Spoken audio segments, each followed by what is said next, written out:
శ్రీ గురుభ్యో నమః. శ్రీ గణేశాయ నమః. సుమతి శతకం 2వ భాగం. ఇచ్చునదే విద్య రణమున చొచ్చునదే మగతనంబు సుకవీశ్వరులున్ మెచ్చునదే నేర్పు వాదుకు వచ్చునదే కీడు సుమ్ము వసుధను సుమతి. తాత్పర్యం: ఇతరులకు చెప్పగలిగినటువంటి విద్యయే విద్య. అలా చెప్పగలిగిన విద్యావంతుడు యుద్ధంలో చొచ్చుకుపోగలిగిన ధీరుడు. మతిమంతులైన గుణవంతులైన కవులు మెచ్చినదే కవిత్వము. అనవసరముగా వాదులాటకు చోటిచ్చుటయే కీడు. అట్టి వాదోపవాదములకు దిగకుండుటయే నేర్పరితనము. అంటే వాదు వస్తున్నది అని గుర్తించినప్పుడు మౌనంగా లేచి వెళ్ళమని కవిగారు సూచిస్తున్నారు.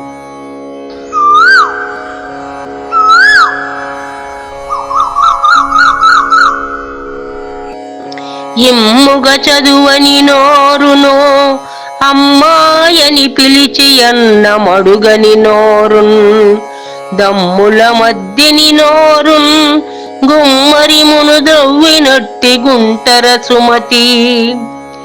చక్కని తేట తెలుగులో అర్థవంతమైన భాషతో మాటలతో చక్కగా చదవలేని నోరు, అమ్మా అని ప్రేమగా పిలవలేని నోరు, తాంబూల చర్వణము చేయని నోరు కుమ్మరి గుంటలో ఉన్నటువంటి మట్టి గుంటే కదా అని కవిగారి భావన.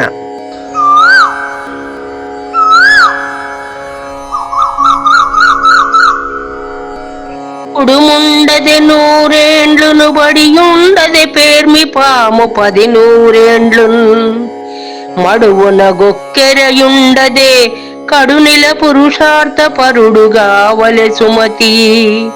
తాత్పర్యం: మంచి పనులు చేయుట యందు అనురక్తి కలిగిన చతుర్విధ పురుషార్థములను సాధించగలిగినటువంటి వ్యక్తి జీవితమే సార్థకము. అలా చేయలేని మనిషి ఎక్కువగా ఎన్ని సంవత్సరములు ఉండినను అనవసరమే. ఉడుము పాము కొంగలాగా జీవించుట వ్యర్థము అని కవిగారి భావన.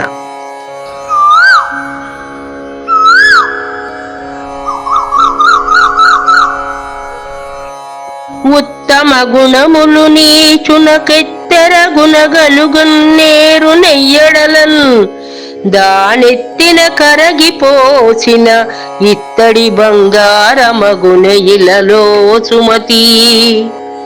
ఎన్ని ప్రయత్నములు చేసినప్పటికీ ఇత్తడి బంగారము కానట్లే నీచులకు ఎన్ని నీతి సూక్తులు చెప్పినను నూరి పోసినను దుష్టుడు ఉత్తముడు కాజాలడు అని అర్థము.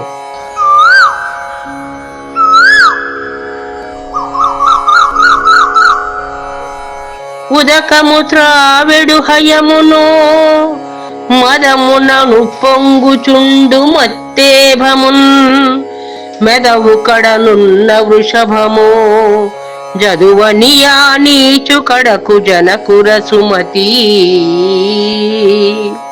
తాత్పర్యం: ఎవరెవరి వద్దకు పోతే అపకారం జరుగుతుందో ఈ పద్యంలో వివరంగా వర్ణించారు కవిగారు.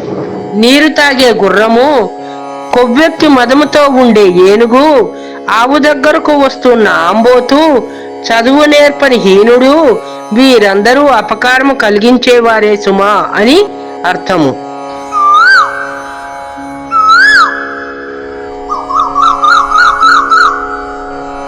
ఉపకారికినుపకారము విపరీతము కాదు చేయ వివరింపంగా అపకారికినుపకారము నెపమెన్నక చేయువాడు నేర్పరి సుమతి.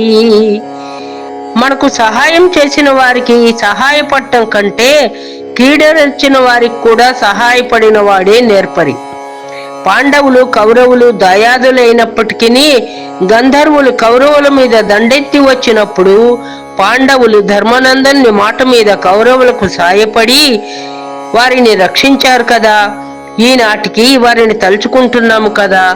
చెడువారిని చూసి మనం చెడు చేయకూడదు, మంచివారిని చూసి మంచిగా మారాలి అని దీని అర్థం.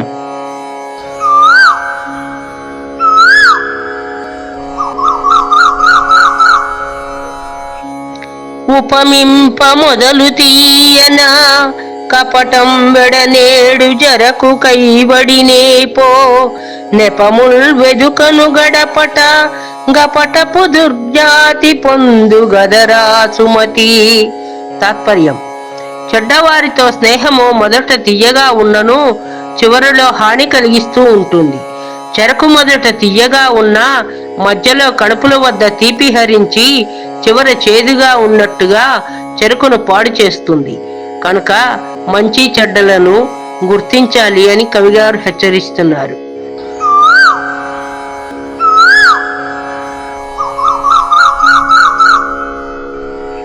ఎప్పటికెయ్యది ప్రస్తుతం అప్పటికా మాటలాడి అన్యుల మనముల్ నొప్పింపక తానవ్వక తప్పించుకు తిరుగువాడే ధన్యుడు సుమతి.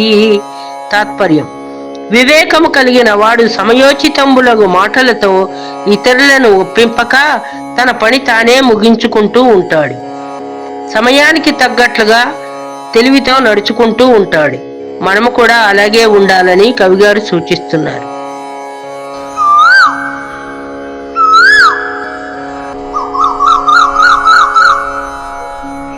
ఎప్పుడు దప్పులు వెదకడు అప్పురుషుని కొల్వకూడదది ఎట్లన్నన్ సర్పంబు పడగ నీడను గప్పవసించు విదంబు కదరా సుమతి. తాత్పర్యం: ఎప్పుడూ తప్పులే పట్టే యజమానిని సేవించి ఉపయోగం ఉండదు. మనం ఎంత కష్టపడి చేసినా ఎంత చక్కగా చేసినా ఆయన మన యందు తప్పులనే ఎంచుతూ ఉంటాడు. అది ఎలాగూ అంటే, నీడగా ఉంది కదా హాయిగా ఉందని పాము పడగ నీడలో కప్ప ఉంటే ఎప్పటికైనా అది ప్రమాదమే. పాము ఎప్పుడు మింగుతుందో కప్పకు తెలియదు కదా, అది గ్రహించుకొని మెలగాలి అని కవిగారి సూచన.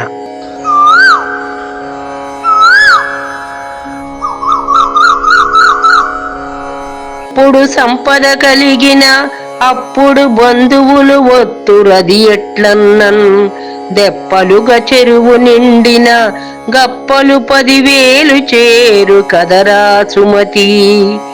చెరువు నిండుగా ఉన్నప్పుడు కప్పలు నిండి ఉన్నట్లే ధనవంతుని దగ్గరకు బంధువులు కూడా పిలవకుండానే వస్తారు. మనం కష్టాల్లో ఉన్నప్పుడు అవసరమైనప్పుడు ఏ బంధువు మనను ఆదుకోరు. ఆ టైములో మనను ఆదుకున్న బంధువులే నిజమైన బంధువులు, వారే నిజమైన మిత్రులు. పరిస్థితులను గ్రహించి ముందు కాలాన్ని గుర్తించి కష్టసుఖాలను తెలుసుకొని తారతమ్యంతో మిడిసిపడకుండా మెలగమని కవిగారు సూచిస్తున్నారు.